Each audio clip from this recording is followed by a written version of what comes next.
ठीक है, तो कल हमने क्या किया था, हम क्या पढ़ रहे थे, यहाँ से ये पढ़ रहे थे हम, की फीचर्स ऑफ इंडियन कॉन्स्टिट्यूशन, हमारे संविधान के, इंडिया के संविधान के की फीचर्स, मतलब जो इम्पोर्टेंट इम्पोर्टेंट या मेन मेन जो चीजें हैं वो पढ़ रहे थे। तो सबसे पहली चीज हमने पढ़ी थी फेडरलिज्म। फेडरलिज्म के अंदर हमने क्या पढ़ा था कि किसी भी देश को चलाने के लिए एक लेवल, मतलब बहुत सारे लेवल की गवर्नमेंट होती है, more than one level of government किसी भी देश को चलाने के लिए। पूरे देश को एक गवर्नमेंट तो संभाल नहीं सकती, जैसे सेंट्रल गवर्नमेंट अगर सिर्फ चलाए, स्टेट गवर्नमेंट ना हो तो मतलब ठीक से वो नहीं रन कर पाएगी। जो सेंट्रल गवर्नमेंट है वो ठीक से नहीं चला पाएगी, क्योंकि उसे क्या पता राजस्थान स्टेट का, बंगाल का, बिहार का, वो स्टेट गवर्नमेंट अच्छे से उनको देख सकती है, वहां पे अच्छे से चला सकती है।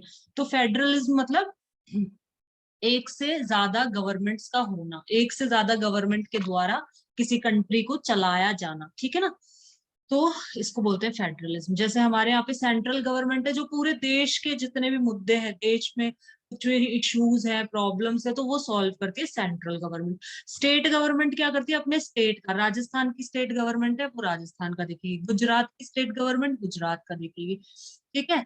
और एमपी की, मध्य प्रदेश की स्टेट गवर्नमेंट, वेस्ट बंगाल की, बिहार की, अलग अलग सारे स्टेट्स की अलग अलग स्टेट गवर्नमेंट होती है, वो अपने अपने स्टेट का अलग अलग देखती है, ठीक है। फिर स्टेट के नीचे भी आ जाते हैं, स्टेट के अंदर आ जाते हैं पंचायती राज। तो थ्री टायर ऑफ गवर्नमेंट या तीन लेवल है गवर्नमेंट के हमारी कंट्री के अंदर। फेडरलिज्म सिंपल सी चीज है, ठीक है। सेकंड, ये इनसे बहुत क्वेश्चन बनेंगे, देख लेना इनसे 100%, ये इंपॉर्टेंट चीज है, यहां से ही क्वेश्चन आएंगे। पार्लियामेंट्री फॉर्म ऑफ गवर्नमेंट, ये हमें आज पढ़ना है, ठीक है। Parliamentary form of government, the different tyres of government that you just. तो फेडरलिज्म तीन कौन सी है? तीन, एक तो अपनी सेंट्रल गवर्नमेंट हो गई, ये देखो यहाँ पे, एक तो अपनी सेंट्रल गवर्नमेंट, ठीक है, जो पूरे देश को देखती है, पूरे देश में कुछ भी इश्यू हो जाएगा, नेशनल इश्यू, नेशनल इश्यू को देखेगी कि देश में कोई प्रॉब्लम है तो उसको सेंट्रल गवर्नमेंट देखेगी। हर स्टेट का अलग अलग स्टेट गवर्नमेंट, तो एक लेवल है सेंट्रल गवर्नमेंट सबसे ऊपर, उससे नीचे स्टेट गवर्नमेंट, और फिर उससे नीचे पंचायती राज, ठीक है। ये तीन लेवल ऑफ गवर्नमेंट है अपने देश के अंदर, ठीक है। Yes ma'am. आगे चलते हैं, parliamentary form of government. Parliamentary form of government ये पढ़ेंगे, the different tyres of government that you just read about consist of representative. अब जो आपने गवर्नमेंट पढ़ी है, जैसे सेंट्रल गवर्नमेंट पढ़ी, स्टेट गवर्नमेंट पढ़ी, तो ये हो सेंट्रल गवर्नमेंट के अंदर लोग तो होंगे ना जो इसको चलाएंगे, उसका तो नाम दे दिया सेंट्रल गवर्नमेंट। अब उसके अंदर लोग होंगे, मतलब नेता होंगे, रिप्रेजेंटेटिव मतलब तुम नेता समझो, रिप्रेजेंटेटिव होंगे उनके अंदर, ठीक है। रिप्रेजेंटेटिव नेताओं को अपनी तो चुनते हैं, तो जो देश के नेता होते हैं, एक स्टेट के भी नेता होते हैं, हर स्टेट के नेता अलग होंगे, देश, पूरे देश के नेता अलग होते हैं। तो the different tyre of government, tyre मतलब वही है level of government, the different tyres of government that you just read about consist of representative. अब ये जो गवर्नमेंट है इनके अंदर नेता से ही तो बनती है गवर्नमेंट, नेता ही तो चलाते हैं सरकार को, जो नेता होते हैं वही तो देश को चलाते हैं ना। तो ये किससे मिलके बनी है, जो सरकार है वो किससे मिलके बनी है, नेताओं से, रिप्रेजेंटेटिव से मिलके बनी है, और उन नेताओं को हम चुनते हैं, who are elected by people. और ये नेता किसके द्वारा, इलेक्ट करना मतलब चुनना, किसके द्वारा चुने जाते हैं, पीपल, लोगों के द्वारा चुने जाते हैं। Your class seventh book begin with the story of Kanta. आपने सेवंथ की बुक में कांता की स्टोरी पढ़ी होगी, कि वो इलेक्शन की लाइन में खड़ी थी, तो वहां पे सबको मतलब वेट करना पड़ रहा था। ऐसे नहीं था कि हॉस्पिटल में जैसे जाते हैं तो प्राइवेट हॉस्पिटल्स के अंदर तो फटाफट इलाज हो जाता है, अमीर लोग चले जाते हैं वहां पे, गवर्नमेंट में उनको बेचारों को वेट करना पड़ता है, गरीब लोगों को, ठीक है। लेकिन इलेक्शन के लिए अमीर गरीब सब लाइन में खड़े हुए थे, ये पढ़ी थी ना अपन ने, कि सबके सब एक ही लाइन में सबको वेट करना पड़ रहा था। Your class seventh book begin with the story of Kanta who was standing in line to vote during an election. वो वोट देने के लिए लाइन में खड़ी हुई थी कांता, उसकी स्टोरी हमने पढ़ी थी क्लास सेवंथ के अंदर। ये ना बेटी बीमार थी तब, पहले तो इलेक्शन में खड़ी थी तब तो सबके सब अमीर और गरीब एक ही लाइन में खड़े थे, और जब उसकी बेटी बीमार थी ना तब उसको हॉस्पिटल में लेके गया, गवर्नमेंट हॉस्पिटल में, तब उसको है ना लाइन बनानी पड़ी वो, लेकिन जो अमीर अमीर लोग थे वो तो प्राइवेट में जाए थे। हाँ राइट, हाँ ऐसा पढ़ा था ना अपन ने, बहुत अच्छे, तुमको याद है। हाँ, तो इस तरह से हमने पढ़ा था। तो इसमें वोटिंग की लाइन में चाहे अमीर हो चाहे गरीब हो, सबको लाइन में लग के और वेट करना पड़ता सबको, ठीक है ना। तो ये हमने पढ़ लिया था। तो constitution of India guarantees universal adult suffrage for all citizen. अब जो हमारा कॉन्स्टिट्यूशन है, संविधान है इंडिया का, संविधान क्या है, कुछ नहीं है, बस एक पेपर समझ लो, उसके ऊपर रूल्स लिखे हुए हैं सारे कि कंट्री को कैसे चलाया जाएगा।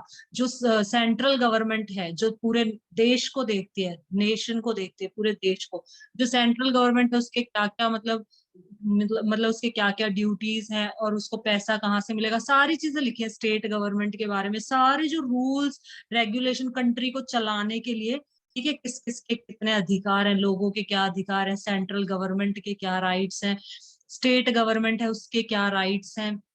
तो ये सारी चीजें कॉन्स्टिट्यूशन में, मतलब एक पेपर पे लिखी हुई है, उस पेपर को हम कहते हैं कॉन्स्टिट्यूशन, संविधान। ठीक है, तो कॉन्स्टिट्यूशन ऑफ इंडिया, संविधान में क्या है, हमारे पूरे देश को चलाने के लिए, मतलब उससे रिलेटेड नियम कानून, ठीक है, लॉज रूल्स ये सब लिखे हैं उसके। Constitution of India guarantees universal adult suffrage. Universal adult suffrage का मतलब जो अडल्ट है, 18 साल के हैं या 18 साल से ऊपर, अडल्ट कौन होता है, 18 साल या उससे ऊपर का, 18 साल का होगा या उससे ऊपर का, उसको हम बोलते हैं अडल्ट। तो जो अडल्ट है वो सब वोट दे सकते हैं, सारे सिटीजन, चाहे वो लड़का हो चाहे वो लड़की हो चाहे वो कुछ भी हो, अडल्ट बस वो 18 साल का होना चाहिए, वोट दे सकता है। तो कॉन्स्टिट्यूशन ने गारंटी कर रखा है, मतलब सबको वोट देने का अधिकार है, कॉन्स्टिट्यूशन में लिखा हुआ है। When they were making the constitution, the members of the Constituent Assembly felt that the freedom struggle had prepared the masses for universal adult suffrage, and that this would help encourage a democratic mindset and break the clutches of traditional caste, class and gender hierarchies. एक तो hierarchies का लिखना है, ऐसे hierarchy होता है जैसे नीचे से ऊपर, जैसे अपने स्कूल के अंदर से ऊपर प्रिंसिपल, फिर उससे नीचे नीचे, ऐसे हायरार्की बोलते हैं।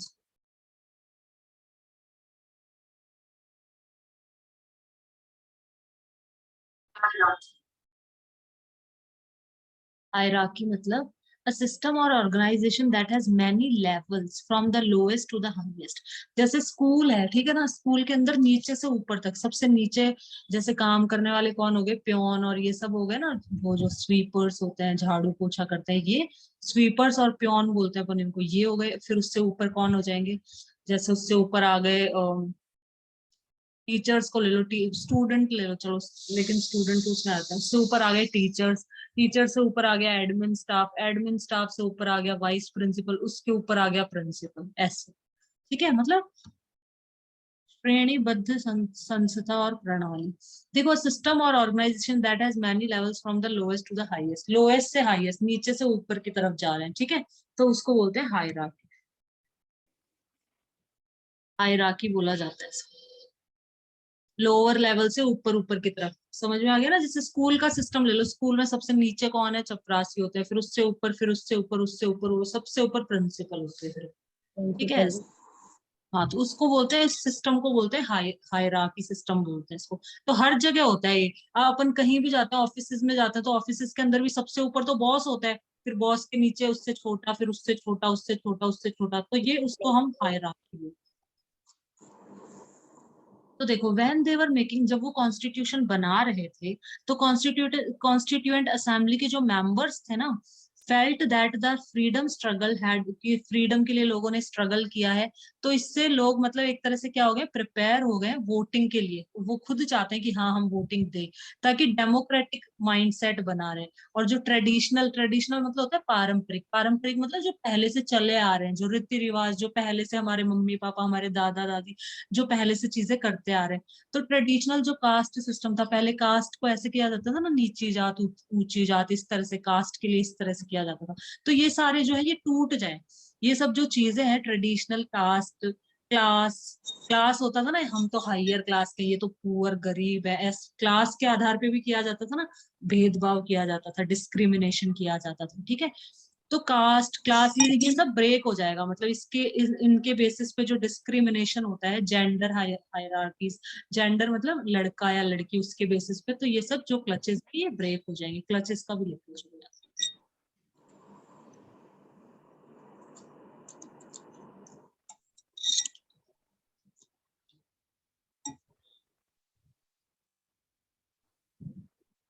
वस्तु को मजबूती से पकड़ लेना। तो एक तरह से ये जो ट्रेडिशनल अपने कास्ट सिस्टम और ये सब शुरू से चले आ रहे हैं, तो इनको टूटने के लिए, to hold something tightly specially because you are in pain afraid और एक्साइटेड। एक अपना क्लच होता है, क्लचर होता है, लड़कियां बालों में लगाते हैं ना क्लचर, बालों को हाफ क्लच करते हैं, कभी पूरे बालों को बांध के क्लचर लगाते हैं, ठीक है। तो वो भी यही क्लचर है, ई आर लगा दो बस, ये इसी क्लचर की स्पेलिंग है वो, ठीक है। तो देखो, टू होल्ड समथिंग टाइटली, तो वो क्लचर भी बालों को टाइटली होल्ड कर लेता है। तो किसी भी चीज को होल्ड करना tightly, specially because you are in pain afraid और एक्साइटेड, किसी वस्तु को मजबूती से पकड़ लेना, इसको हम क्लच बोलते हैं। एक हमारे व्हीकल में भी क्लच होता है, हमारी गाड़ी के अंदर क्लच होता है ना, the part of a vehicle that you press with your foot when you are driving in order to change the gear, the part of engine that is connected to. अपन गियर चेंज करने के लिए अपन clutch दबाते हैं, clutch का use करते हैं। एक ये क्लच हो गया। पावर और कंट्रोल ओवर समबडी, अपने वाला यही होगा। यहाँ पे अपन ये इधर पिंच बोलते हैं उसको, तो जो गाड़ियों में आता है ना उसको। ऐसे यहाँ पे तो क्लच बोल, मीनिंग में तो क्लच है, लेकिन इधर अपनी भाषा में क्लिच किल्च बोलते हैं। किल्च बोलते हैं, हाँ, अलग अलग वो लोकल लैंग्वेज में अलग बोलते हैं। लोकल मतलब अपनी जो भाषा होती है ना, गियर को भी गियर नहीं बोलते, गैर बोलते हैं, गैर। दूसरा गैर लगाना, तीसरा गैर लगाना, गैर बोलते हैं ना। तो वो मतलब लोकल लैंग्वेज में अलग अलग उससे बोल दिया जाता है। वैसे इसको क्लच बोला जाता है, जो इसका इसका रियल जो नेम है क्लच, ठीक है, ये है। पावर और कंट्रोल ओवर समबडी, अपना ये वाला है, देखो, किसी व्यक्ति पर अधिकार, नियंत्रण, पकड़, काबू। इसको ऐसे ध्यान रखो, क्लचर, लड़कियां क्लचर लगाती है तो वो बालों को बांधने के लिए लगाती हैं, बालों की पकड़ हो जाए, ठीक है, बालों को नियंत्रण करने के लिए। तो किसी व्यक्ति पर अधिकार या नियंत्रण, ये होता है क्लच। तो ये देखो यहाँ पे क्या लिखा है इसने, encourage a democratic mindset and break the clutches of traditional caste.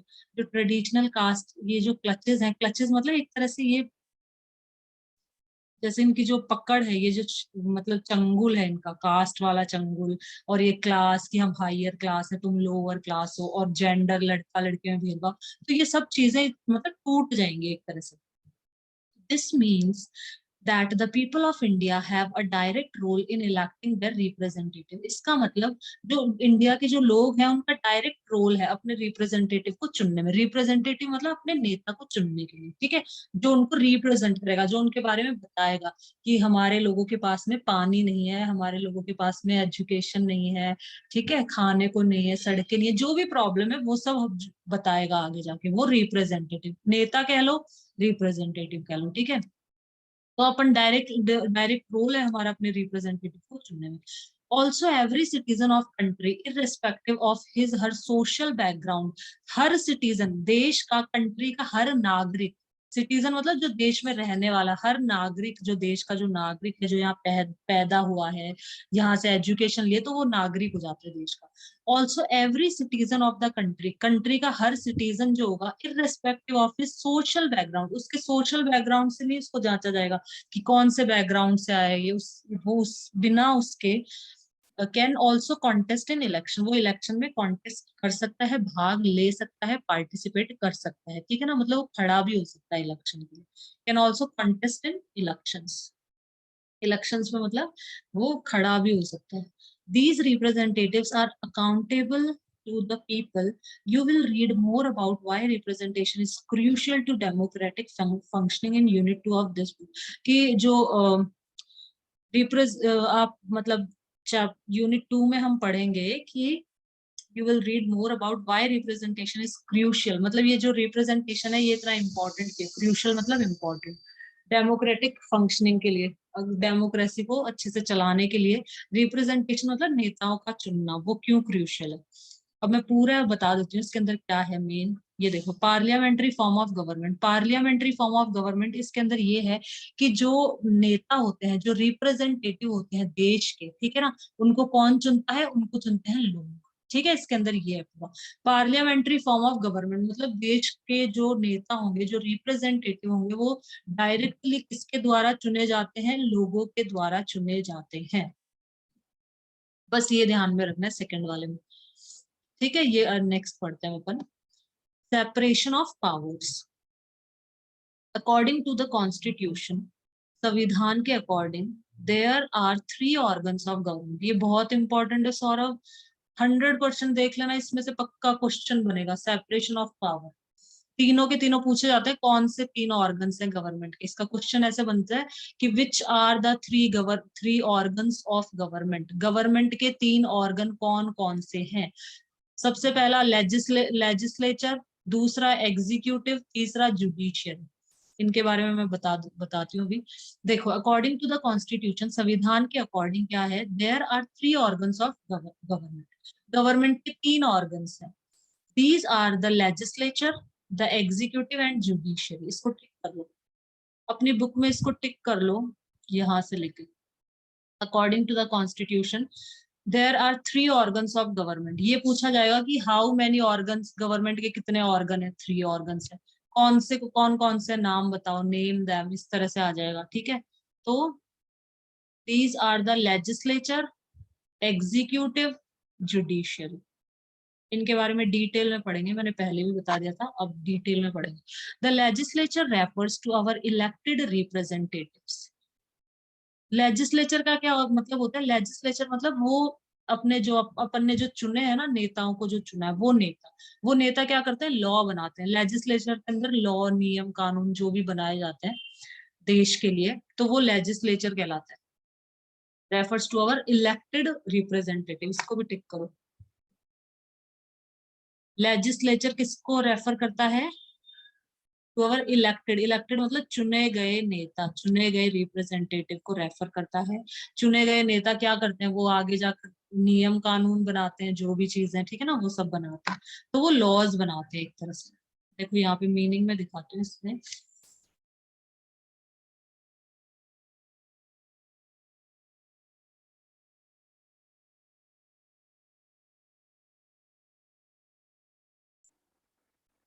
ये देखो, कानून बनाने वाले, ये देखो, a group of people who have the power to make and change laws.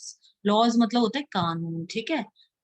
कानून बनाने और बदलने का अधिकार रखने वाले व्यक्तियों का समूह, ठीक है। तो ये लोग क्या करते हैं? लेजिस्लेचर क्या करते हैं? कानून बनाते हैं, ठीक है। तो स्टेट का लेजिस्लेचर होता है एक, तो अपने हर स्टेट का होता है। जैसे राजस्थान हो गया, तो राजस्थान स्टेट का जो लेजिस्लेचर होता है उसको हम विधानसभा बोलते हैं। विधानसभा होती है, ठीक है ना। लेजिस्लेटिव असेंबली बोला जाता है उसको, हम बोलते हैं विधानसभा। तो यहाँ पे क्या किए जाते हैं? कानून बनाए जाते हैं, जो मतलब पूरे स्टेट के लिए, राज्य के लिए कानून बनाए जाते हैं, ठीक है। देश के लिए जो कानून बनाए जाते हैं वो कहाँ बनाए जाते हैं? पार्लियामेंट के अंदर। पार्लियामेंट में देश के लिए बनता है। और लेजिस्लेटिव असेंबली हर स्टेट की होती है अलग अलग, तो वहां पे स्टेट के लिए बनाया जाता है। तो लेजिस्लेचर का क्या मतलब हो जाता है? जो इलेक्टेड रिप्रेजेंटेटिव है, जो चुने गए नेता है, और वो जो कानून बनाएंगे, वो जो लॉज, ऐसे ध्यान रख लो इसको, एल से ना, एल से लॉज। तो जो लेजिस्लेचर में क्या होता है? लॉ बनाए जाते हैं, कानून बनाया जाता है। वो कौन बनाएगा? हर इंसान। अपन तो कानून बना नहीं सकते, सब लोग थोड़ी कानून बना सकते हैं। वो तो जो नेता है वही तो कानून बनाएंगे ना, जो वहां पे बैठे हैं असेंबली के अंदर, वो बनाएंगे कानून। तो द लेजिस्लेचर, तो एल से ध्यान रख लो, लेजिस्लेचर क्या करते हैं? एक तो नेता, और वो क्या करते हैं? कानून, नियम कानून बनाते हैं, ठीक है। फिर दूसरा ऑर्गन है executive. The executive is a smaller group of people who are responsible for implementing laws. Laws को इम्प्लीमेंट करना, लागू कर देना। जो कानून बना दिए इन्होंने, तो बना दिए कानून कि भाई ऐसा होगा आज से, ठीक है। और उनका पालन कौन करवाता है? इम्प्लीमेंट करवाना मतलब उनको लागू करवाना, कि भाई ये कानून बन गया है, इसको फॉलो करना है। एंड रनिंग द गवर्नमेंट, तो इसको भी टिक करो। एग्जीक्यूटिव क्या करते हैं? उनको इम्प्लीमेंट। जो एग्जीक्यूटिव ऑर्गन है, ये जो दूसरा है, the executive is a smaller group of people. इसमें भी ग्रुप लोग होते हैं, who are responsible for implementing laws. Laws को लागू करवाते हैं। एंड रनिंग द गवर्नमेंट, और गवर्नमेंट मतलब रन होती है। जो भी नियम कानून है वो सब मानेंगे, लोगों के द्वारा माने जाएंगे। तीसरा, the judiciary, of which you will read more in unit 3 में, हम इसके बारे में और पढ़ेंगे। Refers to the system of courts in this country. Judiciary क्या हो गया? कोर्ट से संबंधित, मतलब जो भी नियम कानून का पालन नहीं करता है, तो उसको, इसको ऐसे ध्यान रख लो, जुडिशियरी मतलब जज, ठीक है ना। तो जो भी नियम कानून का पालन नहीं करता है, तो वो कोर्ट्स कोर्ट वो उसको देखता है उन सब चीजों। ठीक है, तो जुडिशियरी में क्या आ गए, कोर्ट्स आ गए। तो देखो 3 ऑर्गन्स है गवर्नमेंट के। सबसे पहला लेजिस्लेचर। लेजिस्लेचर में क्या होता है, रिप्रेजेंटेटिव, नेता जो हमारे द्वारा चुने गए हैं, वो लॉज बनाते हैं, नियम कानून बनाते हैं, उनको चेंज भी कर सकते हैं। ठीक है। एग्जीक्यूटिव में क्या होता है, ये इम्प्लीमेंट करवाते हैं लॉज को लागू करवाना, लॉज को मतलब रनिंग में लेकर आना। जो भी नियम कानून बना दिए उनको रनिंग में, उनको यूज में करवाना, मतलब लोग उन्हें उनका पालन कर रहे हैं नहीं कर रहे। ठीक है। जुडिशरी जो लोग नहीं पालन करते, जो भी प्रॉब्लम है वो सब कोर्ट संभालता है, कोर्ट देखता है उसे। ठीक है। तो ये 3 ऑर्गन है इसके। तो पावर का सेपरेशन कर रखा है। देखो किसी एक के हाथ में पावर नहीं दे रखी ना, इन्होंने लॉ बनाए, इन्होंने क्या बोलते हैं, ये पालन करवाएंगे और ये सजा देंगे। तो पावर का यहाँ पे सेपरेशन, किसी एक के हाथ में पावर नहीं दे रखी। नहीं तो एक ही के हाथ में दे देते तो वो बना देता, वो पालन भी करवाएगा और वो दंड भी देगा। ठीक है। तो वो बना दे लॉस, ठीक है, पालन भी वही करवा रहा है, और फिर कोई नहीं पालन कर रहा तो वो उसको दंड ना भी दे, क्या पता उसका जानकार हो कुछ भी हो। तो एक के हाथ में ऐसे पावर नहीं देनी चाहिए, पावर को सेपरेट कर देना चाहिए। तो यहाँ पे ताकि मिसयूज ना कर सके, कोई एक के हाथ में दे देते हैं ना तो वो मिसयूज कर सकता है पावर का। In order to prevent the misuse of power, power का मिसयूज करने, मतलब मिसयूज ना कर सके कोई, इसको रोकने के लिए, by any one branch of government, the constitution says that each of these organs should exercise different powers. So in order to prevent the misuse of power by any one branch of the government, the constitution says that each of these organs should exercise different power. तो हर organ की अलग अलग power है, हर organ की अलग अलग power है। ठीक है। तो कोई मिसयूज नहीं हो सकता है, मतलब इनका पावर का। Through this, each organ acts as a check on the other organs of government, and this ensure the balance of power between all three. तो इसके अंदर क्या हो गया, जैसे पहले वाले ने लॉ बनाया, दूसरे वाले ने उसका पालन करवा रहा है, दूसरे वाला, तीसरे वाला सजा दे रहा है, मतलब तीनों एक दूसरे से क्या है, वो है, कनेक्टेड है तीनों। ये देखो, each organ acts as a check on other organ, मतलब हर ऑर्गन दूसरे ऑर्गन पे एक तरह से क्या है, चेक है एक तरह से। जैसे पहले ने लॉ बनाया, उसकी चेकिंग हुई, यहाँ पे रनिंग वो करवा रहे हैं, फिर वो जो पालन नहीं कर रहा तो उसको कोर्ट सजा दे रहे हैं। ठीक है। तो मतलब ये तीनों एक दूसरे से इंटरकनेक्टेड है, इससे जो पावर है वो बैलेंस्ड है। ठीक है, तीनों के बीच में किसी एक के पास पावर नहीं है, बस इसीलिए बनाए गए हैं।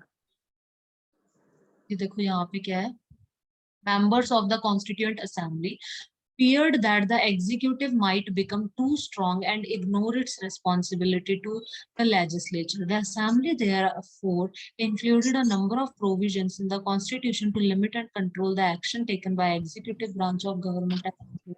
इसीलिए क्या गया कि एग्जीक्यूटिव, ये देखो मैम, कॉन्स्टिट्यूएंट असेंबली के मेंबर्स को डर है, वो उनको फियर है कि जो एग्जीक्यूटिव है, जो दूसरे वाला है, जो लॉस को इम्प्लीमेंट करवा रहा है, लॉस को यूज करवा रहा है, मतलब लोगों के द्वारा, तो इनको ये डर है कि जो एग्जीक्यूटिव है बिकम टू स्ट्रांग, इतना ज्यादा स्ट्रांग ना बन जाए ये, और ये अपनी रिस्पॉन्सिबिलिटी को इग्नोर कर दे। जब हम स्ट्रांग बन जाते हैं, पावर आ जाती है, तो फिर अपने मन की करते हैं ना, किसी की सुनता नहीं है इंसान फिर। जब उसके पास बहुत पैसा है, पावर है, तो बहुत मजबूत है, तो वो अपने मन की करता है, वो नहीं सुनता फिर किसी की।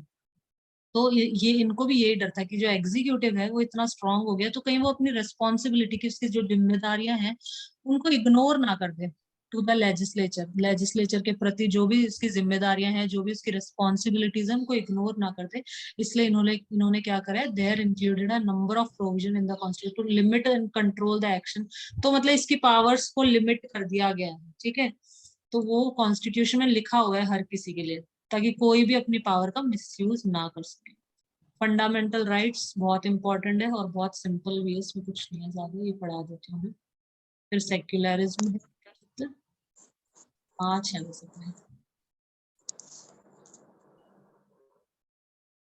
ठीक है। तो इसमें मेन क्या ध्यान रखना है, सेपरेशन ऑफ पावर में क्या है, जो गवर्नमेंट है उसके 3 ऑर्गन है, गवर्नमेंट को 3 उसमें डिवाइड कर दिया गया, 3 ऑर्गन्स के अंदर। ठीक है। Legislature, executive, judicial. Legislature laws बनाते हैं, एग्जीक्यूटिव पालन करवाते हैं नियम कानून का, और जो जुडिशियरी है वो इसमें कोर्ट के, कोर्ट आ जाता है सब, मतलब दंड देते हैं जो भी नहीं उनका पालन करते। The word state is often used in this chapter, इस चैप्टर में स्टेट वर्ड का यूज किया गया है कई बार। This does not refer to state governments. Often का मतलब होता है प्राय, मतलब कई बार। ठीक है ना, बार बार यूज किया गया है। ऑफन मतलब बार, रेयरली मतलब कभी कभी। जैसे बार बार तुम्हारे घर कोई आता है, तुम्हारा कोई दोस्त, अच्छा दोस्त, वो डेली तुम्हारे घर आता है, तो तुम कहोगे कि जैसे रवि है उसका नाम, तुम कहोगे Ravi often visit my house, या Ravi often come to my house. Often मतलब बार बार बार बार कोई चीज होती है तो हम उसको बोलते हैं ऑफन। रेयरली मतलब कभी कभी। तो जो स्टेट वर्ड है कई बार आया है चैप्टर के अंदर, this does not refer to state government, इसका मतलब स्टेट गवर्नमेंट नहीं है। Rather, when we use state, we are trying to distinguish it from government. Government is responsible for administering and enforcing laws. The government can change with elections. The state, on the other hand, refers to the political institutions that represent the sovereign people who occupy a definite territory. We can speak the Indian state. चलो आगे पढ़ते हैं अपना main. Discuss the difference between state and government. Fundamental, ये देखो fundamental rights. Fundamental मतलब होता है बेसिक, फंडामेंटल मतलब बेसिक अधिकार, मूलभूत अधिकार। फंडामेंटल हिंदी में बोलते हैं मूलभूत, और इंग्लिश में कह सकते हो बेसिक। देखो बेसिक एंड इम्पोर्टेंट मतलब अपने जो मूल अधिकार हैं, बेसिक अधिकार हैं, basic and important, from which everything else develop. Basic होता है एकदम छोटी चीज जिससे और बड़ी बड़ी चीजें बनती है, ठीक है। तो बुनियादी या महत्वपूर्ण। तो हमारे फंडामेंटल जो हमारे बेसिक राइट्स है, राइट्स मतलब अधिकार है, वो कौन कौन से हैं? तो ये हमारे 6 बेसिक राइट्स हैं, ये रहे 6 बेसिक राइट्स हैं हमारे। ये भी पढ़ेंगे अपन, पहले ये पढ़ लेते हैं। The section on fundamental rights has often been referred to as the concise of the Indian Constitution. अभी लिख लो यहाँ से।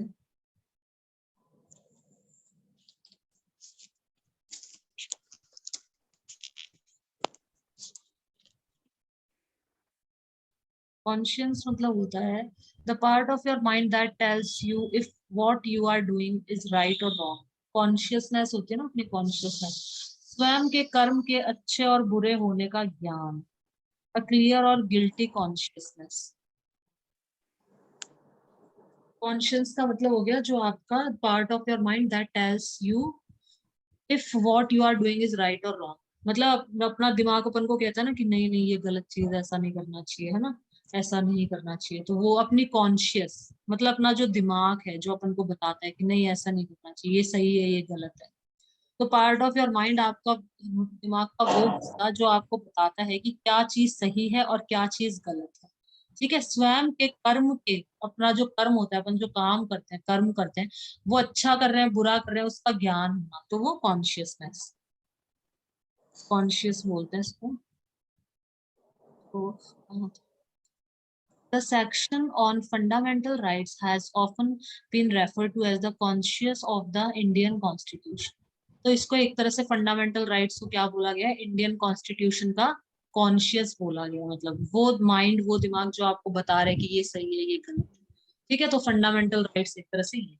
Colonial rule had created a certain suspicion of the state in the minds of the nationalists, and they wanted to ensure that a set of returned rights would guard against the misuse of state power in independent India. Fundamental rights therefore protect citizens against the arbitrary and absolute exercise of power by the state. Arbitrary का भी लिख लो।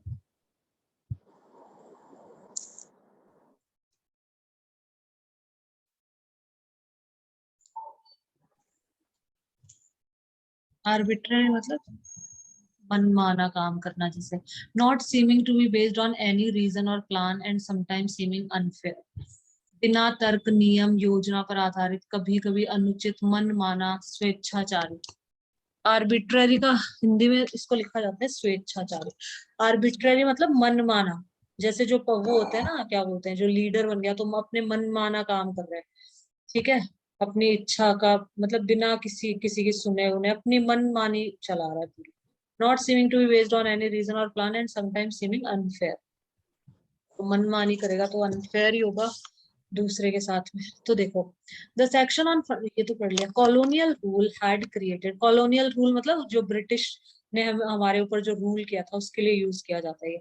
Colonial rule had created a certain suspicion, suspicion मतलब होता है संदेह करना, suspicion of the state in the minds of nationalists, and they wanted to ensure that a set of returned rights, मतलब colonial जो रूल था इसके वजह से लोगों के दिमाग में क्या हो गया कि एक तरह से एक सस्पिशन हो गया कि मतलब जो रूल्स बनाए गए हैं वो सही है या नहीं है मतलब हमारे लिए। तो मतलब सारे सिटीजन्स को कुछ राइट्स दे दिए गए ताकि जो भी पावर है उसका मिसयूज ना कर सके, जो भी लीडर है वो अपनी पावर का मिसयूज ना कर सके। तो सारे सिटीजन्स के कुछ कुछ return set of return rights, कुछ अधिकार दे दिए गए सभी सिटीजन्स को।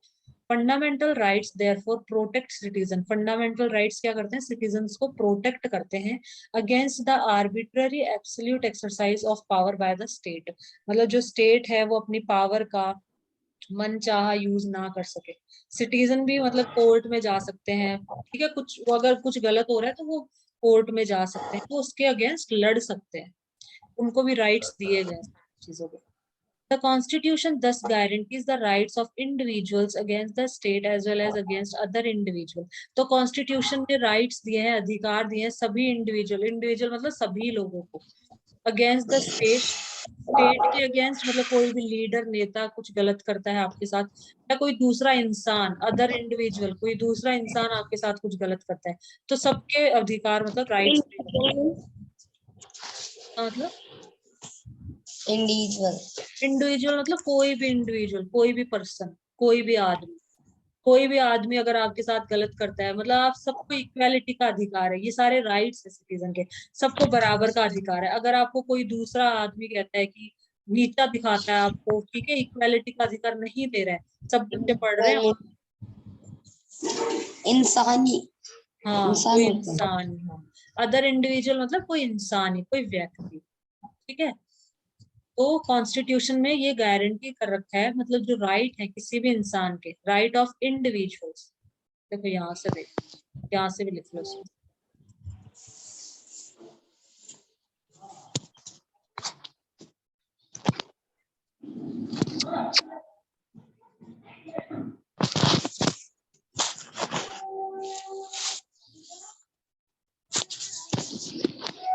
इंडिविजुअल का मतलब देखो अकेला, समूह से अकेला, एक व्यक्ति, ठीक है, और फ्रॉम वन पर्सन मतलब किसी एक इंसान के लिए बोला जाता है,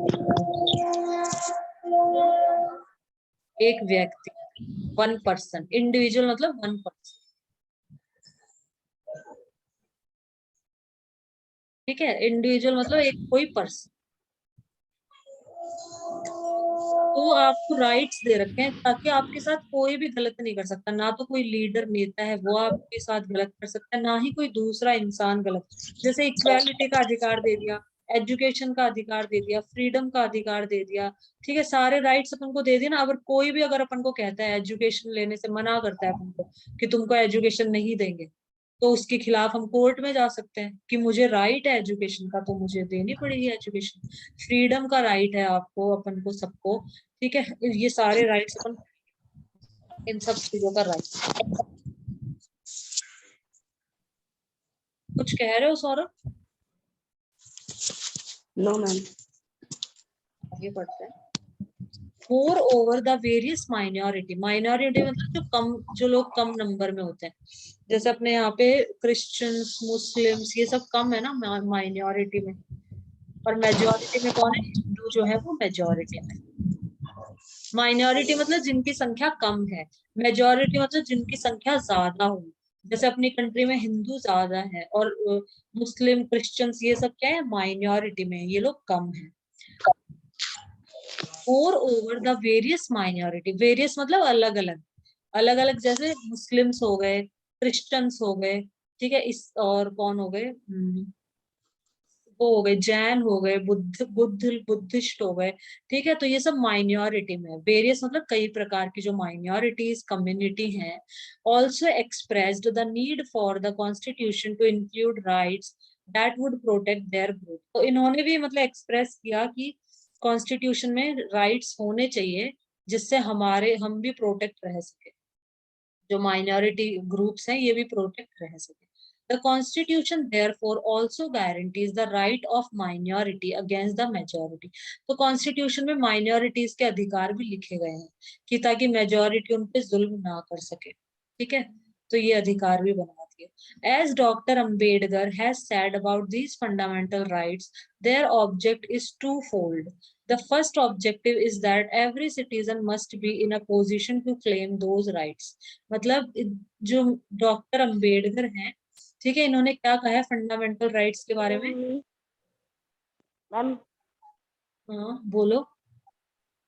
क्लेम क्लेम करना मतलब दावा करना, किसी भी चीज के लिए दावा की मतलब मेरा ये अधिकार है, मुझे क्यों नहीं दिया जा रहा है, क्लेम कर सकते हो आप, दावा कर सकते हो। देखो, दावा करना, बिना प्रमाण प्रस्तुत की सत्यता का दावा करना, to say that something is true without having any proof. तुम इसमें था कौन सा लिखो, रुको। A statement that something is true which does not have any proof, बिना प्रमाण किसी बात के सच का होने का दावा करना, किसी चीज के लिए दावा करना कि मुझे मतलब इसका अधिकार है तो मुझे मिलना चाहिए। To ask for something from the government, a company etcetera, because you think it is your legal right to have it, ये रहा देखो, और इट बिलोंग्स टू यू। सरकार, कंपनी आदि से स्वामित्व या अधिकार का दावा करना, मतलब सरकार या कंपनी से बोलना कि because you think it is your legal right. Ask for something, government से कुछ मांगना, जैसे किसी भी चीज का दावा करना, जैसे कि हमें बराबर का अधिकार है, ठीक है, इक्वालिटी का हमें अधिकार है। तो अगर कोई आपको मतलब आपके राइट्स को कोई हनन करता है तो आप कह सकते हो, कोर्ट में जा सकते हो, ठीक है, वहां पे क्लेम कर सकते हो। The first objective is that every citizen must be in a position to claim those rights.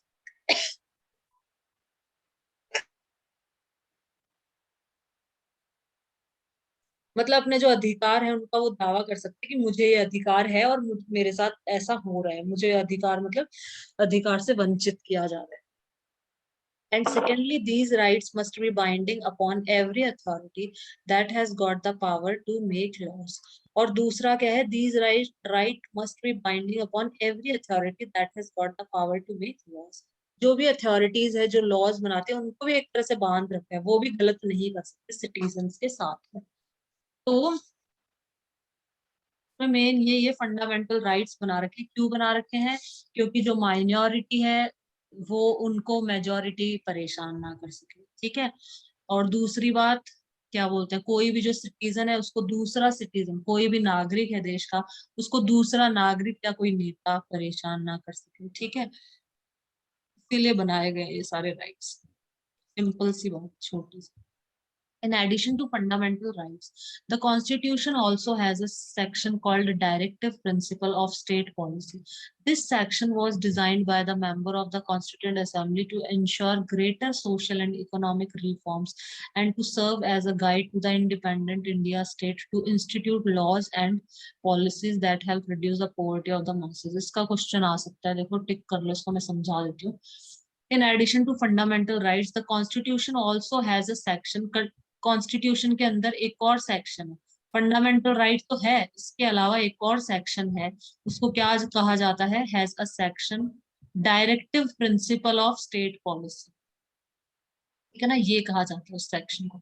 मतलब इस नाम से भी एक सेक्शन है, इस सेक्शन में क्या है, this section was designed by members of constituent assembly के मेंबर्स ने इसको बनाया है, डिजाइन किया है इस सेक्शन को, किस लिए किया है, टू इंश्योर करना, पक्का करना, to ensure greater social economic reforms मतलब सुधार, समाज के सुधार, आर्थिक पैसा जो भी है, कॉमर्शियल जो भी पैसा है, आर्थिक और सामाजिक सुधारों के लिए। इकोनॉमिक के अंदर बताऊं क्या क्या आ जाता है, इकोनॉमिक मतलब पैसा, पैसा बिजनेस से भी होता है, पैसा ऑर्गेनाइजेशन, स्कूल, ठीक है, ट्रेडिंग, सामान का बेचना खरीदना, कंपनीज और ये सब है ना, इंडस्ट्रीज, तो इन सब से तो ये सब आ जाती है इकोनॉमिक के अंदर। सोशल मतलब सामाजिक, तो सामाजिक और आर्थिक रिफॉर्म्स मतलब सुधार, सामाजिक और आर्थिक सुधार के लिए ये बनाई गई है directive principle of state policy. Constitution के अंदर लिख दिया गया है इसके अंदर कि directive principle of state policy, इसके अंदर क्या क्या आएगा, इसके अंदर सोशल और इकोनॉमिक रिफॉर्म्स किए जाएंगे, सामाजिक और आर्थिक सुधार किए जाएंगे, and to serve as a guide to the independent Indian state to institute laws and policies that help reduce. और मतलब जो पॉवर्टी है, गरीबी है, उसको कम करने के लिए नियम कानून नीतियां बनाई जाएंगी, पॉलिसीज बनाई जाएंगी, लॉज बनाए जाएंगे, कानून बनाए जाएंगे, ताकि पॉवर्टी को, गरीबी को कम किया जा सके। तो directive principle of state policy के अंदर क्या क्या आता है, ये पूछ सकते हैं कि directive principle of state policy मतलब क्यों बनाई गई है, डिजाइन की, क्यों डिजाइन की गई है इसको, मतलब डिजाइन करना मतलब बनाना, इसको क्यों बनाया गया है directive principle of state policy. इसको इसलिए बनाया गया है, क्या इंश्योर करने के लिए, क्या पक्का करने के लिए, कि सोशल और इकोनॉमिक रिफॉर्म करेगी ये, मतलब सामाजिक और आर्थिक सुधार लाए जाएंगे, ठीक है, और गरीबी को, पोवर्टी को कम करेगी, रिड्यूस करेगी, reduce the poverty of the masses. Masses मतलब लोगों का जो ग्रुप होता है उसी को मासेस बोला जाता है। तो ये डायरेक्टिव प्रिंसिपल ऑफ स्टेट के ये दो, ये ध्यान रख लो, एक तो सोशल इकोनॉमिक रिफॉर्म्स और रिड्यूस द पोवर्टी, ये दो चीज ध्यान में रख लो बस। ये टिक कर लो, ये जो मैंने टिक करवाया ना सब सौरभ, इनको टिक कर लो, ये इंपॉर्टेंट है। Which fundamental rights will the following situation violate? ये बाद में पढ़ेंगे, पहले फंडामेंटल राइट। अब ये अपने फंडामेंटल राइट्स हैं, ये पता होनी चाहिए, सबको पता होनी चाहिए। हमारे 6 फंडामेंटल राइट है, अधिकार है हमारे 6, और फिर हमारी कुछ ड्यूटीज भी होती है, कुछ कर्तव्य भी होते हैं हमारे देश के प्रति। वो ड्यूटीज भी आ जाएंगी चैप्टर में, चैप्टर में सिविक्स के। तो अभी फंडामेंटल राइट्स पढ़ लेते हैं। The fundamental rights in the Indian constitution includes, fundamental right में क्या आता है, सबसे पहला अधिकार है राइट टू इक्वालिटी। इक्वालिटी मतलब सब लोग बराबर हैं, चाहे वो लड़का हो, चाहे वो लड़की हो, चाहे वो अमीर हो, चाहे वो गरीब हो, चाहे वो बिहारी हो, चाहे वो कहीं से भी आया हो, सब इक्वल है। चाहे उसकी रिलीजन मतलब उसका जो धर्म है, चाहे वो हिंदू है, चाहे मुस्लिम है, चाहे क्रिश्चियन है, सबके सब बराबर हैं। All persons are equal before the law. Law मतलब कानून, कानून के आगे सब लोग क्या है, बराबर, इक्वल है।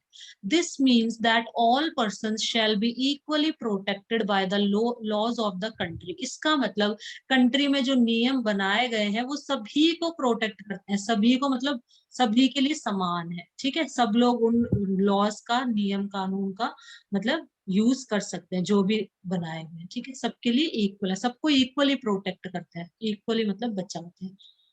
It also states that no citizen can be discriminated. Discriminate करना मतलब भेदभाव करना, किसी भी सिटीजन, किसी भी नागरिक के साथ भेदभाव नहीं किया जाएगा। Against on the basis of, किसके आधार पर, बेसिस मतलब उस किसके आधार पर नहीं किया जाएगा, उसके रिलीजन, रिलीजन मतलब धर्म, मतलब वो हिंदू है, वो मुस्लिम है, वो सिख है, ईसाई है, वो कुछ भी है, ठीक है, हिंदू मुस्लिम क्रिश्चियन सिख, ठीक है, जैन, किसी भी रिलीजन का हो, भेदभाव नहीं किया जाएगा, समान माना जाएगा। किसी भी कास्ट का हो, कास्ट मतलब कोई भी जाति हो उसकी, ठीक है, ब्राह्मण है, ठीक है, गुर्जर है, कोई भी जाति हो उसकी, कोई भी कास्ट हो। और सेक्स मतलब लड़का या लड़की, ठीक है, लड़का और लड़की के आधार पर भी भेदभाव नहीं किया। Every person has access to all public places including playground. हर पर्सन का, हर पर्सन एक्सेस कर सकता है किसको, ऑल पब्लिक प्लेसेस को, जितनी भी पब्लिक प्लेसेस है उन वहां पे हर कोई जा सकता है, चाहे वो गरीब हो, चाहे वो अमीर हो, चाहे वो किसी भी रिलीजन का हो, चाहे वो लड़का हो, चाहे वो लड़की हो, किसी भी कास्ट का हो।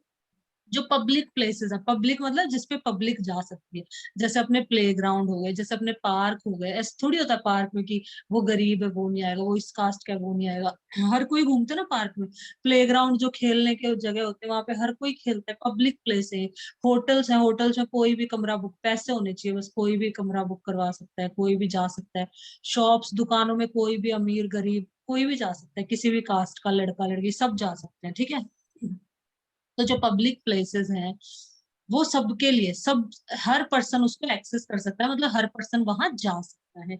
The state can not discriminate. State मतलब कंट्री के लिए यूज किया गया है।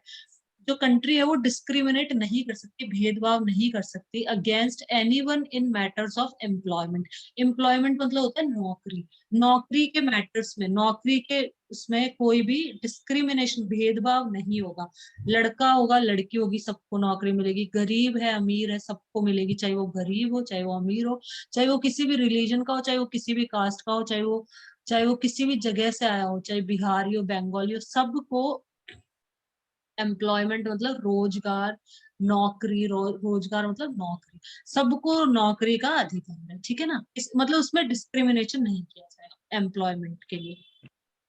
But there are exceptions to this that you will read about later in this chapter. लेकिन कुछ exceptions है, exceptions होते हैं मतलब ये जो चीजें बता दी ना, इन कुछ exception है, मतलब कुछ अपवाद है जो हम बाद में पढ़ेंगे later in this book. The practice of untouchability has also been abolished. Abolished का मतलब हो जाता है किसी का end कर देना, किसी चीज का officially अंत कर देना, खत्म कर देना, बंद कर देना उसको। untouchability मतलब अनटचेबिलिटी मतलब इसको मत छुओ, छुआछात, जो छुआछात होती है ना, इसको मत छुओ, इसके हाथ का पानी नहीं पीना, है ना। पहले करते थे ना ऐसे, लोअर कास्ट जो होते थे उनके साथ, मतलब उनको नीचे ही बिठाते थे और उनको उनको क्या बोलते हैं, पानी का मटका भी नहीं छूने देते थे उनको, ठीक है। तो वो सब अनटचेबिलिटी, टच करना मतलब किसी को छूना, अनटच मतलब इसको छुओ भी मत, उस इंसान को छूते भी नहीं थे, उसको मंदिर में भी नहीं जाने देते थे, ठीक है, जो लोअर कास्ट होता था। और वो नजर झुका के चले, जो अपर कास्ट के लोग चल रहे हैं ना, जैसे पगडंडी जो होती थी पहले, उनपे अपर कास्ट के लोग चल रहे हैं, तो लोअर कास्ट के लोग नीचे उतर के चलेंगे, उस पगडंडी पे नहीं चल सकते, और नजरें झुका के चलेंगे, और मतलब कई सारे ऐसे बना रखे थे।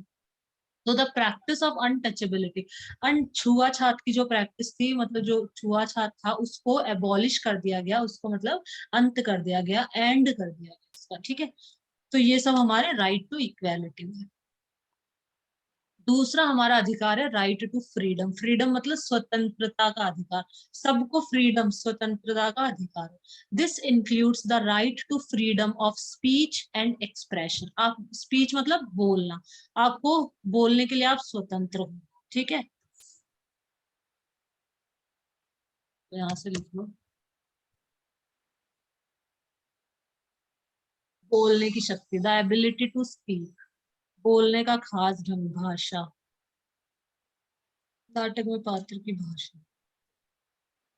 स्पीच मतलब a formal talk that you give to a group of people. Speech हो गया मतलब आपको बोलने का अधिकार है। एंड एक्सप्रेशंस, एक्सप्रेशंस हो गया आपको मतलब एक्सप्रेस करने का, अपनी बात को रखने का, अपने विचारों को, अपनी बातों को रखने का अधिकार है। एक्सप्रेशन मतलब ये यहाँ पे विचारों और भावनाओं को व्यक्त करने का। Something that you say that shows your opinion और फीलिंग्स, मतलब आपके जो विचार हैं, आपकी जो भावनाएं हैं, विचार मतलब ओपिनियंस, आपकी जो ओपिनियंस है, आपके जो विचार है, फीलिंग्स मतलब आपकी जो भावनाएं हैं, आप उनको शो कर सकते हो, आप उनको कह सकते हो, ठीक है, आप बता सकते हो आपके जो भी विचार है। आप स्पीच देने का मतलब आपको फ्रीडम है, आप कुछ बोल सकते हो, आपकी जो भी ओपिनियंस है आप उनको भी रख सकते हो, ठीक है। कोई ये नहीं कहेगा कि तुम तो चुप बैठे रहो, नहीं, हम भी बोल सकते हैं, हमारे जो भी ओपिनियंस है जहाँ पे देने चाहिए वहां हम दे सकते हैं, ठीक है। बॉस के सामने नहीं दे, ओपिनियन, क्या कह रहे हो, ओपिनियन, तेज बोलो थोड़ा सा सौरभ। ओपिनियन।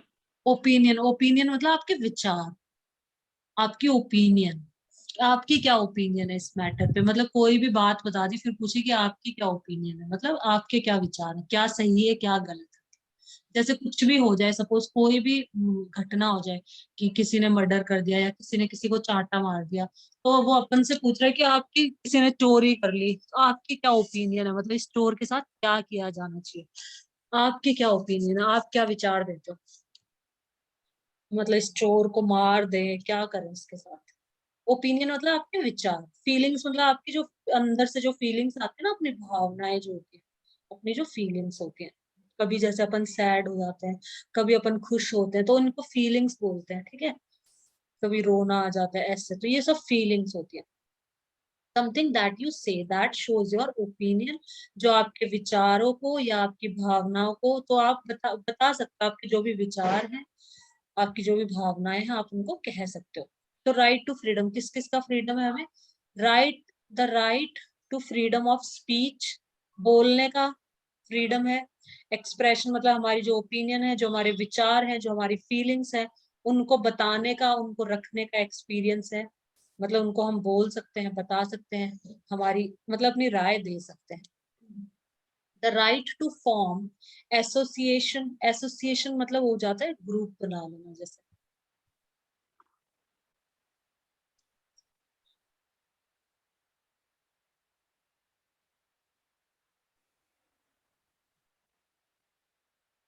किसी अन्य व्यक्ति या समूह के साथ काम करने की स्थिति। देखो, सभा, समाज, अ ग्रुप ऑफ पीपल और organisation work together for a particular purpose. ठीक है, तो आप एसोसिएशन बना सकते हो, मतलब अपनी सभा, अपना ग्रुप बना सकते हो कि ग्रुप में मिलकर हमें ये करना है, तो आप कर सकते हो, आपको अधिकार है। अपने मस्तिष्क में वस्तु और व्यक्तियों को संबंधित करने की क्रिया, the act of connecting one person और thing with another in your mind. Group of people और organisation work together for a particular, लोगों का समूह जो एक साथ मिलके काम करे किसी पर्टिकुलर पर्पस के लिए, मतलब किसी पर्टिकुलर काम के लिए, कोई काम है उसके लिए लोग मिलकर कर रहे हैं किसी काम को, ठीक है, तो वो एसोसिएशन। जैसे मिलकर सब लोग कुआं खोद रहे हैं, सिंपल सा एग्जांपल दे दूं, जैसे सब कुआं खोद रहे हैं तो उसमें सब लोग मिलके कर रहे हैं, कुछ ये कर रहे हैं, कुछ वो कर रहे हैं, कुछ मतलब वो एसोसिएशन। एसोसिएशन मतलब ग्रुप ऑफ पीपल जो किसी भी काम को करे, ज्वाइनिंग और वर्किंग विद अनदर पर्सन और ग्रुप, किसी के साथ में मिल जाना, ठीक है, तो ये एसोसिएशन कहलाता है, किसी अन्य व्यक्ति समूह के साथ काम करने की स्थिति।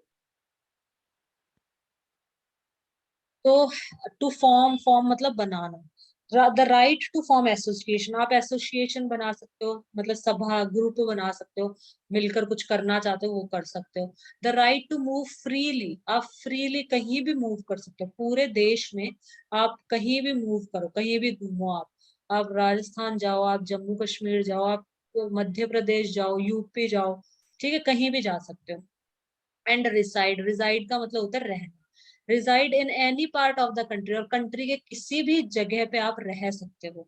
पूरे भारत में अगर हम चाहें कि हम मध्य प्रदेश में रहना चाहते हैं तो वहां पे रह सकते हैं, गुजरात में रहना चाहते हैं वहां पे रह सकते हैं, ठीक है, कहीं भी रह सकते हो, पैसा होना चाहिए बस, कहीं भी रह सकते हो। And the right to practise any profession, और आप कोई भी प्रोफेशन, आपका कोई भी प्रोफेशन, आप टीचिंग करना चाहते हो, पढ़ाना चाहते हो, पढ़ा लो, आप ये काम, कोई भी काम आप जो करना चाहते हो, प्रोफेशन, ऑक्यूपेशन और बिजनेस, आप जो भी करना चाहते हो आप सब कर सकते हो।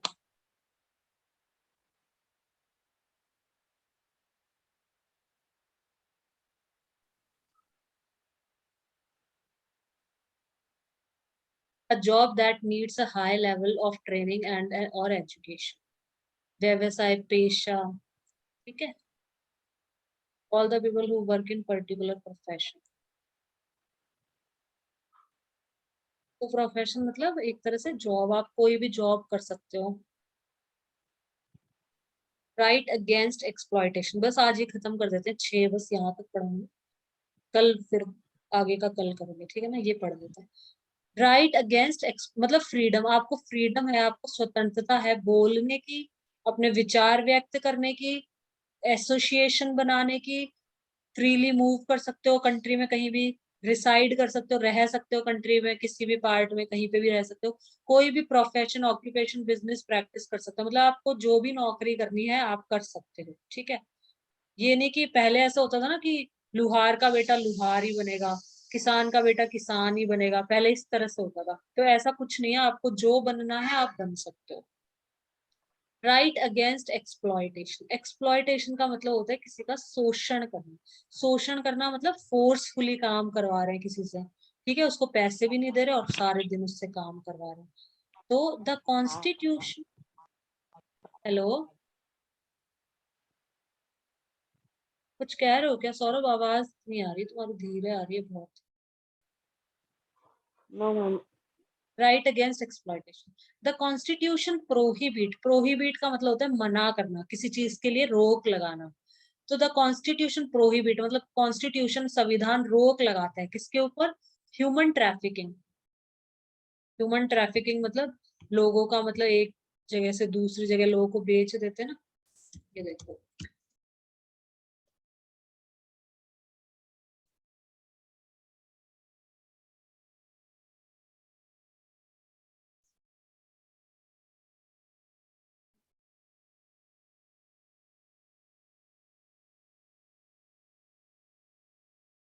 सिर्फ ट्रैफिकिंग है,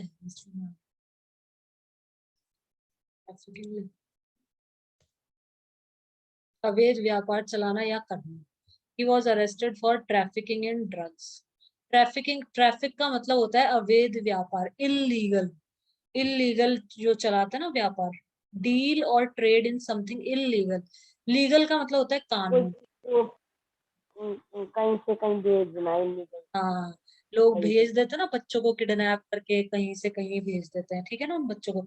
फिर वहां पे उनको मार के उनके पार्ट्स निकाल लेते हैं उनसे, ठीक है, उनसे काम करवाते हैं जबरदस्ती। वो माइंस होती है ना, जो खाने होती है, खाने, वहां पे माइंस के अंदर बच्चों से काम करवाते हैं, छोटे छोटे बच्चों से। कुछ लोग उनके पार्ट्स निकाल लेते हैं, कुछ लोग किस पर्पस के लिए करते हैं, कोई किस पर्पस के लिए। तो ट्रैफिकिंग करना मतलब इलीगली, गैर कानूनी तरीके से, मतलब व्यापार करना। ह्यूमन ट्रैफिकिंग हो जाएगा मतलब मतलब बच्चों को बेच देना कहीं पे या कहीं पे, ठीक है, ऐसे। तो the constitution prohibits human trafficking, constitution human trafficking को प्रोहिबिट्स करता है। चलो यहाँ से दिखा देती हूँ, मैं तो आ नहीं रहा, इसमें आ जाऊंगी।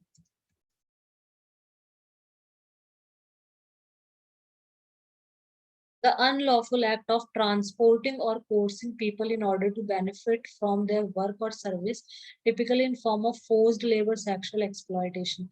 तो बच्चों को अनलॉफुली, गैर कानूनी तरीके से ट्रांसपोर्ट कर देना किसी एक जगह से दूसरी जगह।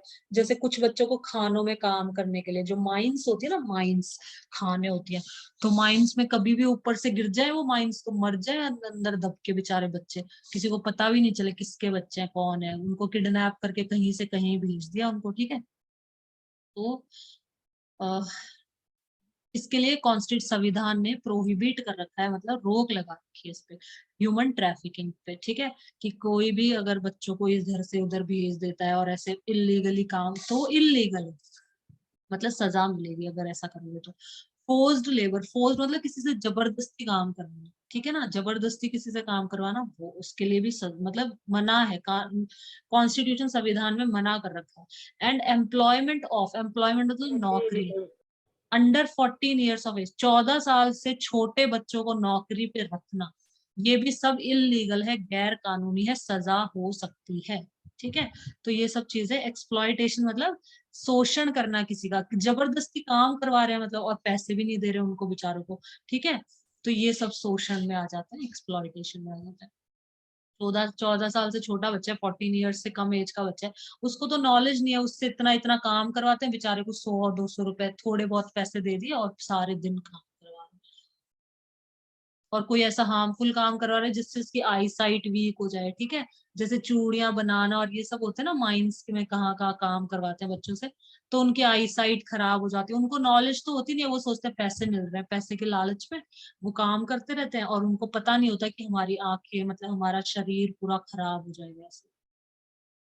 Right to freedom of religion, religion के लिए फ्रीडम है। रिलीजन मतलब धर्म, आप कोई भी धर्म अपना सकते हो, हिंदू धर्म, मुस्लिम धर्म, या क्रिश्चियन, या फिर जैन, या फिर बुद्ध, ठीक है, कोई सा भी धर्म आपको जो पसंद है। Right to freedom of religion, religious freedom is provided to all citizen, सारे नागरिकों को रिलीजियस फ्रीडम है, धर्म का मतलब धर्म के लिए फ्रीडम है, आजादी है।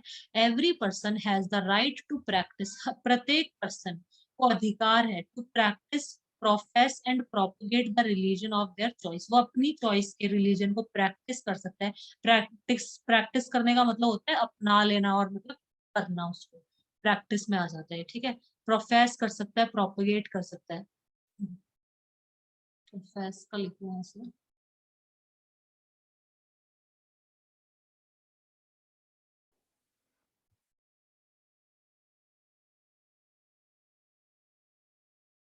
To say that something is true or correct even when it is not, to state honestly that you have a particular, ये है अपना सेकंड वाला, ये है to state honestly that you have a particular belief, feelings etcetera, अपने विश्वास, मनोभाव आदि को ईमानदारी से व्यक्त करना।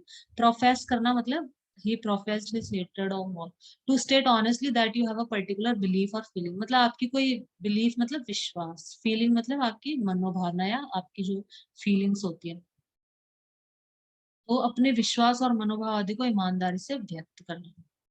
वही है, जो भी आपकी फीलिंग्स है जिस भी रिलीजन के लिए, धर्म के लिए, तो आप उसको व्यक्त कर सकते हो, आप उसको प्रैक्टिस कर सकते हो, मतलब अपना सकते हो। ठीक है, जैसे हिंदू लोग हैं वो मूर्तियों की पूजा करते हैं, मुस्लिम्स पता नहीं किसकी पूजा करते हैं वो, तो practise, profess and propagate the religion of their choice. तो अपने चॉइस का वो जो रिलीजन है उसको वो क्या कर सकते हैं, अपने चॉइस के रिलीजन को अपना सकते हैं। फ्रीडम ऑफ रिलीजन हो गया। Culture and educational right, cultural and cultural होगी संस्कृति, संस्कृति मतलब वही अपने जो कस्टम्स हैं, प्रथाएं हैं। ठीक है, कस्टम मतलब प्रथाएं। कल्चर के अंदर सब कुछ आ जाता है, आपकी बोली, आपका पहनावा, आपका रहन सहन, वो उसको हम बोलते हैं कल्चर। ठीक है।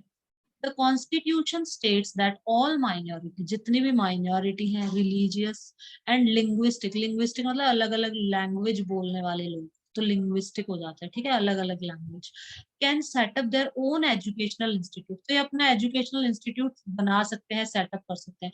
गुजराती लैंग्वेज में बच्चे पढ़ना चाहते हैं, जैसे गुजरात में जाएंगे ना, तो वहां पे गुजराती लैंग्वेज में भी पढ़ाया जाता है बच्चों को, स्कूल चलती है वहां पे। तो अपनी लैंग्वेज में अपने एजुकेशनल इंस्टीट्यूट खोल सकते हैं, in order to preserve and develop their own culture, अपने कल्चर को प्रिजर्व मतलब बचा के रखना, मतलब बनाए रखना, एक तरह से खत्म ना होने देना किसी चीज को।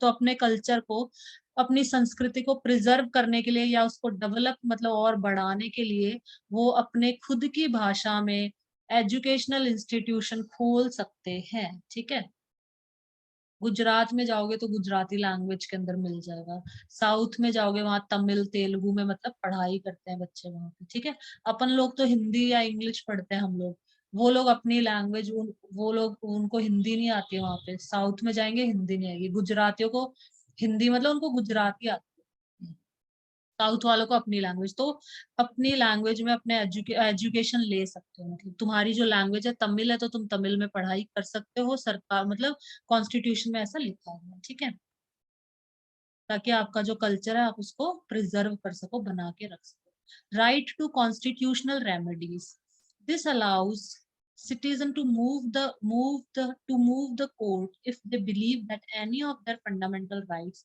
have been violated by the state। कोई भी अगर उनका अधिकार violated मतलब हनन हो रहा है, किसी भी अधिकार का मतलब हनन हो रहा है, मतलब वो अधिकार उनको नहीं मिल रहा है या फिर कुछ गलत हो रहा है उनके साथ, तो वो लोग कोर्ट में जा सकते हैं। सारे सिटीजन्स को अधिकार है कि अगर उनके साथ कुछ गलत हो रहा है, उनको जो फंडामेंटल राइट है उससे वंचित किया जा रहा है, तो वॉयलेट बोलते हैं उसको, मतलब उनको फंडामेंटल राइट नहीं मिल रहा है, कुछ भी वंचित किया जा रहा है, तो वो कोर्ट में जा सकते हैं। तो ये 6 हमारे फंडामेंटल राइट्स है। ठीक है, ये कुछ क्वेश्चंस बता दो, कल सेक्युलरिज्म पढ़ेंगे, ये बता दो तुम मुझे, which fundamental rights will the following situation violate, इसमें कौन से फंडामेंटल राइट का वॉयलेशन हो रहा है, वॉयलेशन मतलब हनन हो रहा है, मतलब उसका पालन नहीं किया जा रहा, वॉयलेट करना मतलब उस चीज का पालन नहीं करना। तो कौन सा फंडामेंटल राइट है जो वॉयलेट हो रहा है, जिसका पालन नहीं किया जा रहा है। इफ इसमें पहले वाले में इन 6 में से एक नाम बताना है। ठीक है, if a 13-year-old child is working in a factory manufacturing carpet, manufacture मतलब बनाना, एक 13 साल का बच्चा है वो फैक्ट्री में कारपेट मतलब दरिया जो होती है वो दरिया बना रहा है, नीचे बिछाने की जो दरी होती है दरी बना रहा है, तो कौन सा राइट वॉयलेट हो रहा है, कौन सा अधिकार का पालन नहीं किया जा रहा है यहाँ पे, बताओ कौन सा है, इन 6 में से कौन सा आएगा। 13 साल का बच्चा है, कहाँ पढ़ा था अपन ने, 14 ईयर से कम के बच्चों को काम करवाएंगे, तो कौन सा, किस, right against right against exploitation, exploitation मतलब शोषण करना किसी का, राइट अगेंस्ट एक्सप्लॉयटेशन। बच्चों को तो ज्ञान है नहीं, उनको काम करवा रहे हैं दिन रात और थोड़ा बहुत पैसा दे रहे हैं, या फिर उनको वो दे देते हैं वाइटनर, सूंघ लो सो जाओ और फिर काम पे आ जाओ, तो एक्सप्लॉयटेशन हो रहा है उनका, उनका शोषण किया जा रहा है बच्चों का। इफ अ पॉलिटिशियन, अगर एक नेता इन वन स्टेट, कोई नेता है एक स्टेट में, राज्य में, decides to not allow labourer from other state to work in his state, वो कह रहा है, जैसे राजस्थान का नेता है, पॉलिटिशियन है, वो कह रहा है कि दूसरे स्टेट के लोगों को काम नहीं देंगे, हम तो हमारे स्टेट के लोगों को ही काम देंगे, दूसरे स्टेट से कोई आएगा ना उसको काम नहीं देंगे। किसका वॉयलेशन हो रहा है बताओ।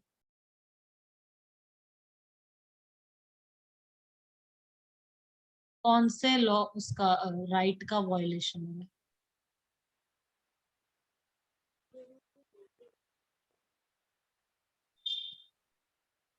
Fourth, right right to freedom. Right to freedom. जिसको फ्रीडम है वो कहीं भी रह, कहीं भी फ्रीली घूम सकता है, कहीं भी जॉब कर सकता है, कहीं भी रह सकता है, ठीक है ना। तो राइट टू फ्रीडम। अगर कोई नेता, किसी स्टेट का नेता मना करता है, डिसाइड करता है कि do not to not allow labour from other state, दूसरे स्टेट से जो लेबर है उनको अलाउ नहीं करता, तो राइट टू फ्रीडम का वायलेशन हो रहा है। If a group of people are not given permission to open a Telugu medium school in Kerala, Kerala के अंदर तेलुगु मीडियम स्कूल खोलने की परमिशन नहीं दी जा रही है, कौन से राइट का वायलेशन हो रहा है बताओ।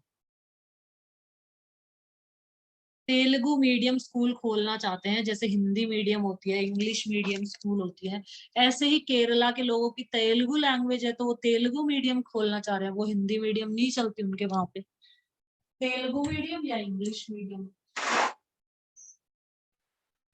कौन से राइट का वायलेशन हो रहा है, कौन से राइट का हनन हो रहा है, कौन से राइट का पालन नहीं किया जा रहा है बताओ, कौन से अधिकार का? Fifth, फिफ्थ वाला, cultural and cultural educational. and educational. यहाँ पे इनको अधिकार है, Right. किसी भी लैंग्वेज में वो एजुकेशन प्राप्त कर सकते हैं। वो चाहते हैं हिंदी में पढ़ना है तो हिंदी में पढ़ो, हिंदी मीडियम स्कूल में पढ़ लो, इंग्लिश में पढ़ना चाहते हो इंग्लिश मीडियम स्कूल में पढ़ लो, तेलुगु में पढ़ना चाहते हो तो तेलुगु मीडियम में पढ़ लो, बना लो अगर नहीं है तो, ठीक है। तो ये सब अधिकार है। If the government decides not to promote an officer of the armed force for being a woman, वो लड़की है इसलिए उसको प्रमोशन नहीं मिल रहा है, प्रमोट नहीं किया जा रहा है, मतलब हायर रैंक नहीं मिल रही है क्योंकि वो एक लड़की है, क्योंकि वो वुमन है। कौन से राइट का वायलेशन हो रहा है बताओ?